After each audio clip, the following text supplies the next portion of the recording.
timing, the wording, and the layout is extremely important and key to encourage the ATT opt-in. And we encourage clients to already think about these processes now and test it before it actually goes live and being enforced. Marketers really need to focus on the value proposition. And that the value proposition really is that if you want to receive personalized and relevant advertising, then it makes a lot of sense for you to opt in. App developers have to really work on how they explain why they need the opt-in. That's very much the same as it is with push notifications, very much the same as it is with GPS. I mean, if you install a new app and it's asking you for the permission to track your location, then you want to know why. I said you have to be transparent about it. So actually disclosing why you're doing it and showing the benefits is definitely one.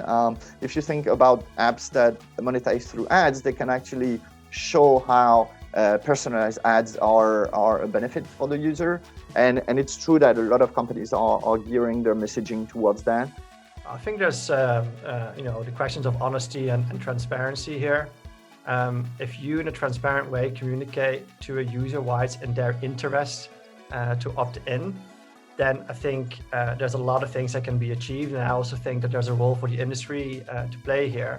Testing, it would be the number one thing. Find where you're most likely to hit your users' happiest moment in the app so that they're more likely to opt in, and start there. Then create a plan for maybe 2-3 other spots that you can prompt users and see where your conversion rate is highest.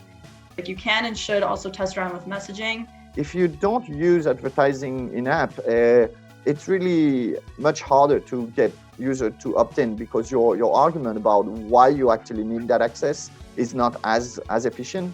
So for example, in the case of some subscription apps, it's a bit tough. Like, I mean, I'm paying. Why would I need you to use all this data? The usage of ATT is very rigid. There aren't many things you can control, but there are 2 things you can. One is the timing, and 2 is creating a native prompt to explain the benefits of opting in. The most efficient way right now that we've seen work is when the opt-in is actually just served in the very beginning, and it is the default one. So I'm not sure there is a lot we can do other than just overall education on why the opt-in matters to end users. Iterate a little bit on your pre-screens and see how you can actually be transparent in explaining how this is useful for the developer and for the users. However, the industry needs to realize that users get more savvy and they know how valuable their data is. And also, I think we have to be a bit honest with ourselves. Like, this cannot be an exercise that safeguards or generates super high margins for tech platforms only.